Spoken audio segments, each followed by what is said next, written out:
যে রূপনগর, নাচাবো গ্রাম শহর, কাঁপাবো সবাইকে ইয়াং টু ওল্ড।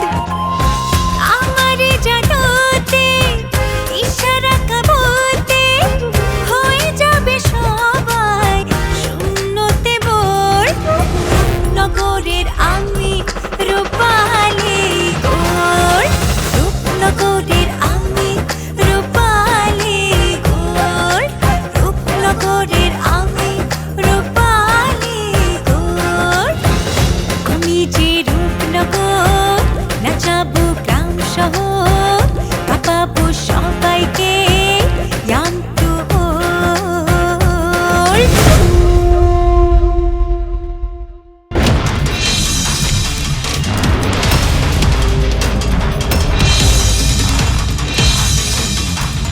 ওই কাপড়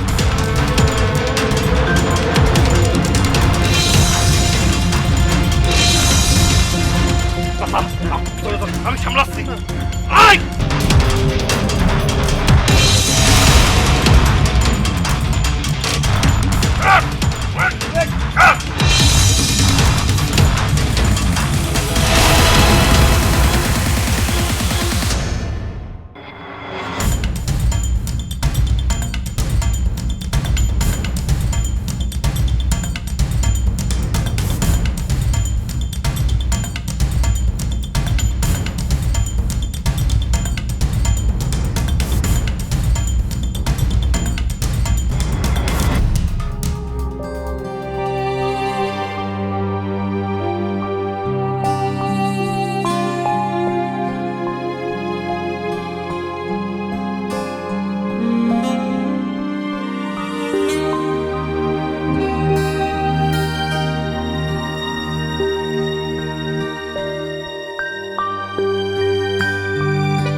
আপা, তুমি এত রাতে গরম পানি কেন? আমি তো ঠিক আছি। ঠিক আছোস? তাহলে এমনি খোঁড়ায় খোঁড়ায় হাঁটলি কেন? ও আরে পিছলা খেয়ে পড়ে গেছিলাম, এই আর কি। পুরোপুরি ঠিক আছি আমি, আর কিছু না।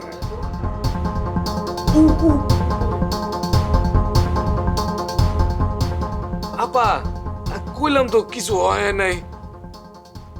চুপ কর, আমারে শিখাইতাছিস না।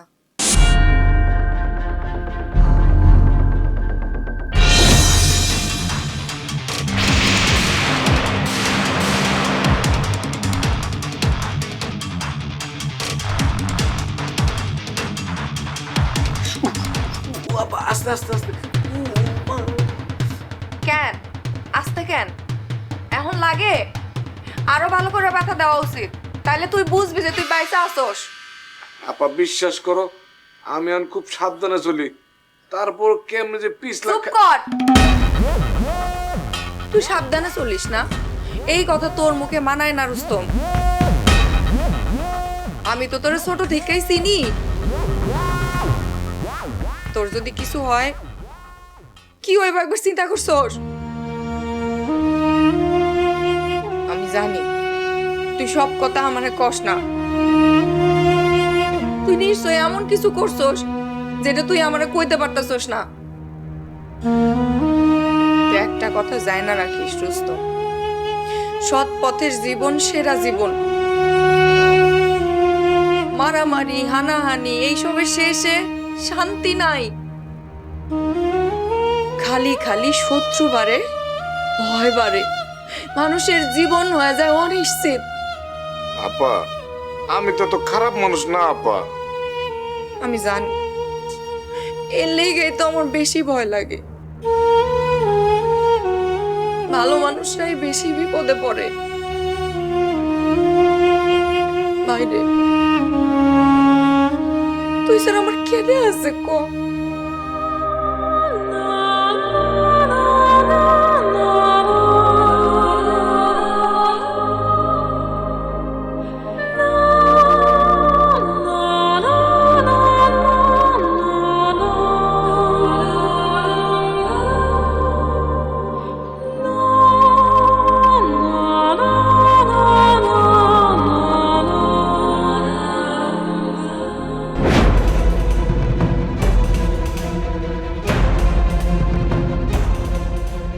আর একটু হইলে কি হইতো আল্লাহই জানে।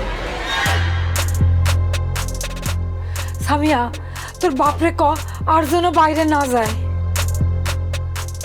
মা মা আমি তো ভাবতেই পারতেছি না এই রাতের বেলা এতগুলো মুখোশধারী লোক বাবারে ছুরি হাতে আক্রমণ করতে চাইছে। বাবা আমার তো শুনেই ভয় লাগতেছে। আর তুমি তো সামনে সামনে আসলা, কত ভয়ঙ্কর আছিল। আর জুলহাস ভাই সেও তো ফাইট করতে গিয়ে আঘাত পাইছে। এটা অবশ্যই হারামি বাচ্চুর কাজ। আমার উপর হামলা, আজমল খার উপর হামলা।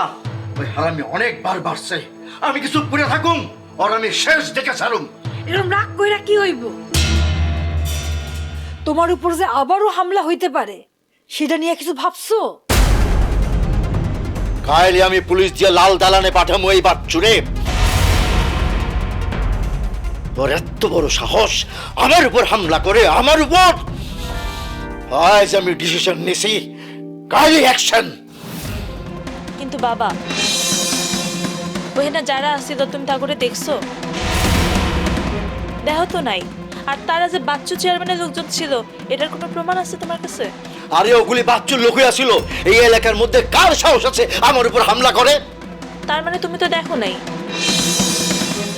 কেমনি পুলিশে দিবা তা করে? শুধু সন্দেহ দিয়া তো হইব না বাবা, প্রমাণ লাগবো। আর প্রমাণ ছাড়া যদি তুমি কিছু করতে চাও তোমারই বিপদে ফেলাই দিতে পারে। আরে মা, তুই তো কথাটা ঠিকই কইছস। আমি তো কাউরে দেখি নাই, ওরা তো মুখ বান্ধা ছিল। হ্যালো রিয়া, অনেক বড় বিপদ গেছে আম গোপরে দিয়া। আচ্ছা ঠিক আছে, কিন্তু আঙ্কেলের অবস্থা কেমন এখন সেটা আমারে কম। বাবা এখন ভালোই আছে, কিন্তু ট্রমাটা এখনো কাটে নেই। আর যদি ঠিক সময় মতো নয়ন ভেসে না বাঁচাইতো তাহলে বাবার যে কি হইতো আমি ভাবতে পারতেছি না। আচ্ছা ভালো কথা, রিয়া নয়ন ভাই এখন কেমন আছে? কি কইতেছস? ব্যথা পাইছে? বেশি ব্যথা পাইছে রে?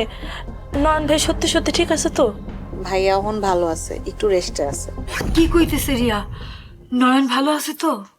হ মা, রিয়া তো কইতেছে নয়ন ভাই ঠিক আছে, ব্যথা পাইছে তাই রেস্ট নিতেছে। আল্লাহর কাছে হাজারো শুকুর।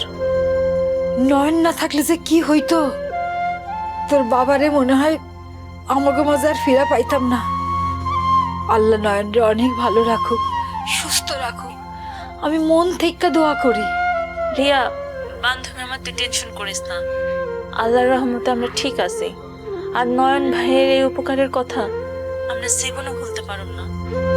আল্লাহ নয়ন ভাইয়ের অনেক বেশি ভালো রাখুক। আমি এখন রাখতেছি, আর চাচারে সাবধানে চলাফেরা করতে প্লিজ। বাবা তুমি ভিতরে যাও, কে রেস্ট নাও। হ্যাঁ চলো।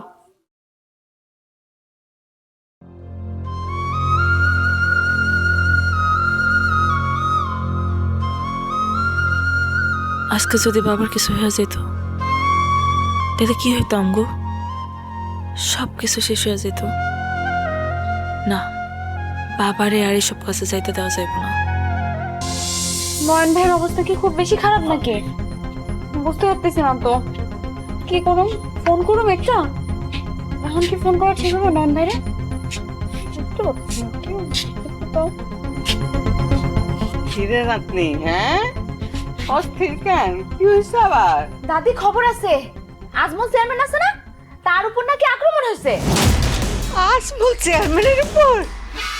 হ্যাঁ, কিন্তু টিয়া কইলো সেখানে নাকি নয়ন ভাইও আছিল, সেও নাকি আঘাত পাইছে।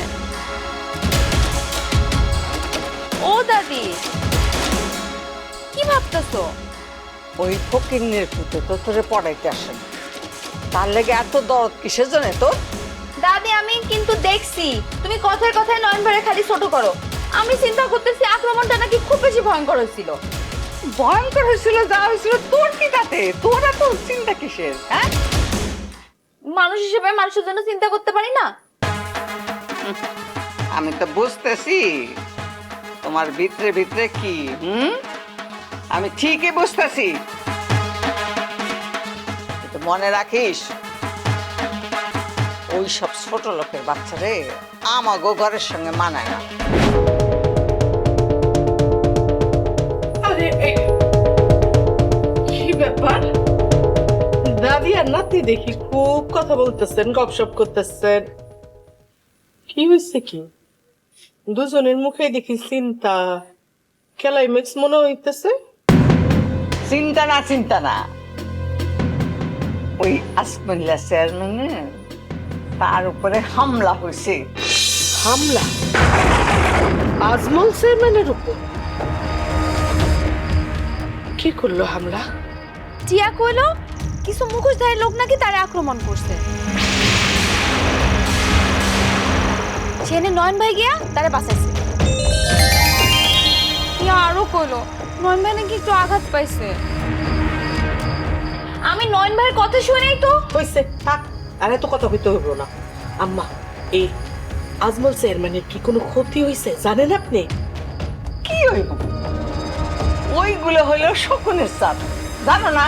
শকুন 300 বছর বাঁচে, কিচ্ছু হয় নাই। আচ্ছা, বেলকি ধরছে, বেলকি। হইছে হইছে, না এখন আর এইসব কথা কওয়া লাগবে না। আগে খোঁজ নিয়ে আলো এটা আজমল চেয়ারম্যান রে অ্যাটাক করছে। এখন চলেন তো, চলেন খাই নিবেন, চল খাই নিবা, যাও।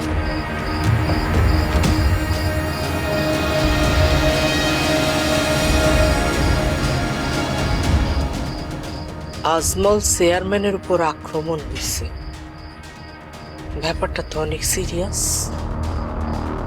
আর এর দায়ভার এসে পড়ব আমার পরিবারের উপর,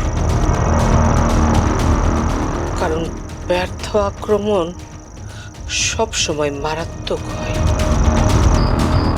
কখন কি হইব?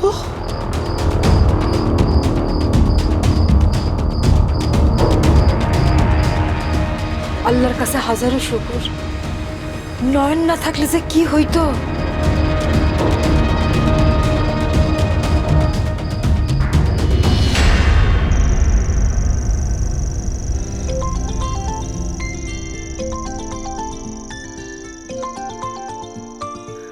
সামিয়া ফোন দিছে।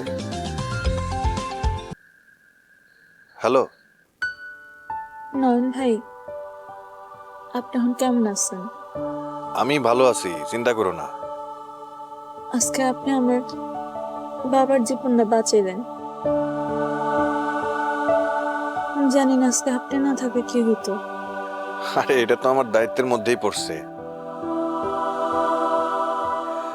তো চাচা এখন কেমন আছে? বাবা এখন ভালো আছে, একটা ট্রমার মধ্যে দিয়ে আছে। আপনার ধন্যবাদ দিয়ে শেষ করতে পারবো না, আপনি বুঝবেন না আপনার কাছে আমরা কতভাবে কৃতজ্ঞ। তানহা ফোন দিতেছে।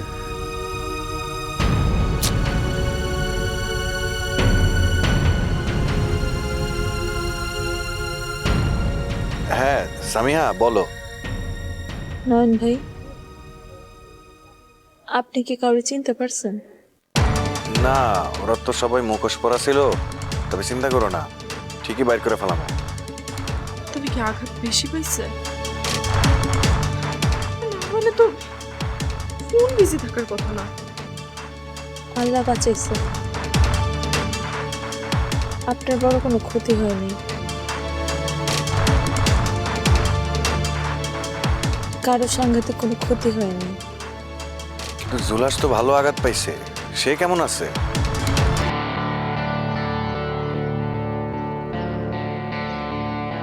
নয়ন ভাই, আমি এখন একটু রাখি। আমি তো চলে আসবার কথা ভুলেই গেছিলাম। হ্যাঁ, এখন কেমন আছে আমি একটু তার খবরটা নিয়ে আসি। হ এটাই আগে করো, দেখো জুলাসের কি অবস্থা। ও কিন্তু আঘাতটা একটু বেশি পাইছে। রাখলাম, হ্যাঁ।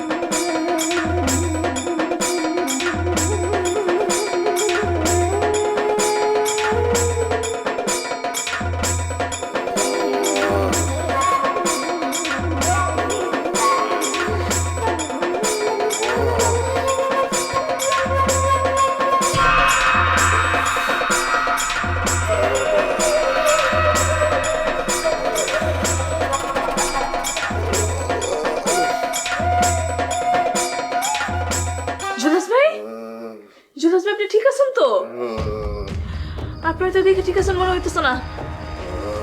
আল্লাহ, আপনার গায়ে তো অনেক জ্বর জুলাস ভাই। আমি আপনাদের ওষুধ নিয়ে আসি। আমি ওষুধ খাইছি, ঠিক হয়ে যাবে। তাহলে আপনার মাথায় পানি দিতে হইব। আমি জলপটি নিয়ে আইতাছি। আরে লাগবে না।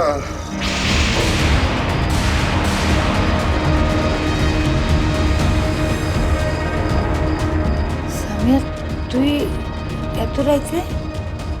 আমি তো এখানে জুলাস ভাইকে দেখতে এসেছিলাম। গায়ে অনেক জ্বর, জ্বরের ঘুরে খালি মা করতেছে। হরে, আমিও এর আগে 2 বার জল পড়তে দিয়ে গেছি, কিন্তু জ্বর তো কমতেছে না। কত কি করি? আরে মা মরা ছেলেটা, ওর যদি কিছু হয়ে যায় তাহলে কি হইব? কে কইছে মা নাই? তুমি তো তার মা। আজ যার মা কাছে থাকে তার কি কোনো বিপদ হইতে পারে? আচ্ছা, একটু দেখাস।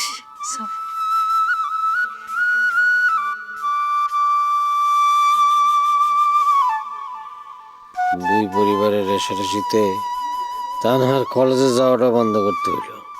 এদিকে গ্রামের পরিস্থিতিও ভালো না, সব কিছুতে কেমন জানি আউলা জোড়া লাগতেছে।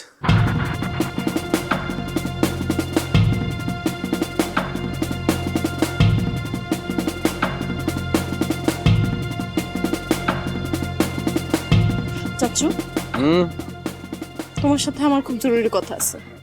হ্যাঁ, ক। তুমি এটা কোনো কাজ করছো? তুমি আমার কলেজে যাওয়া বন্ধ করে দিছো। আরে তুমি জানো আমার পড়াশোনার চাপ কতটা বাড়ছে?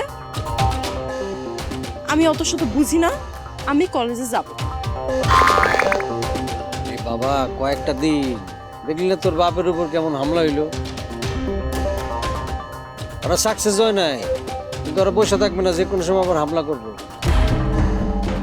শোন, আমাকে পরিবারের মধ্যে সবচেয়ে ঝুঁকিতেছে কে? তুই আর তোর বাপে। চাচু, বিশ্বাস করো, আমার না এই বিষয়টা খুবই ইনসাল্টিং লাগতেছে। আরে আজও ওরা আমগো হুমকি দিব, ভয় দেখাইবো, আর আমরা সেই ভয় পায়া ঘরের মধ্যে চুপ করে বসে থাকবো। এটা করলে তো চাচু ওরা আরো বার পায়া যাইবো। না না চাচু, আমগো প্রতিবাদ করতে হইব। আমি কলেজে যামই, আমার কলেজে যাইতে হইব। শোন, আমার কথাটা বোঝার চেষ্টা কর। আমার মনে হইতেছে শত্রুপক্ষ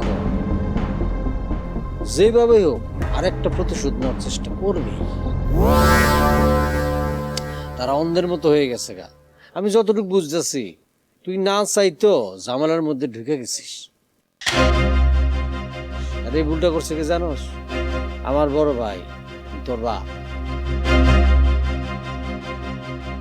চাচু, আমি তো এখানে বাবার কোনো দোষ দেখতেছি না। আমার তো মনে হইতেছে ওই মারুফের দাদি ওই গুন্ডা নাতির জন্য প্রস্তাবটা আমগো বাড়িতে না আনলেই এত কিছু হইতো না। মানে তোর কাছে গিয়ে একটু মনে হয় নাই ফুল নূর চাষিরে একটু বেশি অপমান করে ফেলেছিল? তা একটু বেশি হইছেই, কিন্তু উনি তো যাই না শুনে আসি। তুই বড় ভাইয়ের মতো কথা বলি, তোর বাপের মতো। কোন একটা কথা কই, প্রতিপক্ষরে ঘরের মধ্যে দাওয়াত দেয় আইনা অপমান করাটা বা প্রতিশোধ নেওয়াটা কাপুরুষ। প্রতিপক্ষের সাথে খোলা ময়দানে যুদ্ধ করতে হবে। লাভ নাই, কয়েকদিন গেছে, এরপরে দেখবি সব ঠিক চিন্তা করছি। চাচু প্লিজ, তুমি দেখো ওই টিয়া আর ওই শয়তানি ভাটা সবাই কিন্তু কলেজে যাইবো, আমি কেন? তানহা, এই বিষয় নিয়ে আর কোনো কথা হইবে না।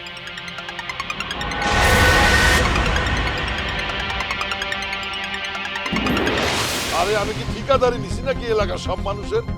আমার এলাকা হইলে আমি কইতে পারতাম, ওই শুধু আজমলের এলাকা। আমি বেশ ভালো কইরাই বুঝি কারা আছে এই হামলার পিছনে। এখন লাফালাফি করার সময় না, লাফালাফি না কইরা ঠান্ডা মাথায় সবকিছু করতে হবে। তবে আমি গরম মাথায় কিছু করব না, দাবা খেলার মতো ঠান্ডা মাথায় সব খেলা খেলি। এই কয়দিন আমার কথা তো রাখতেই, আমার কথার বাইরে যাবি না। নতুন বছরের শুভেচ্ছা।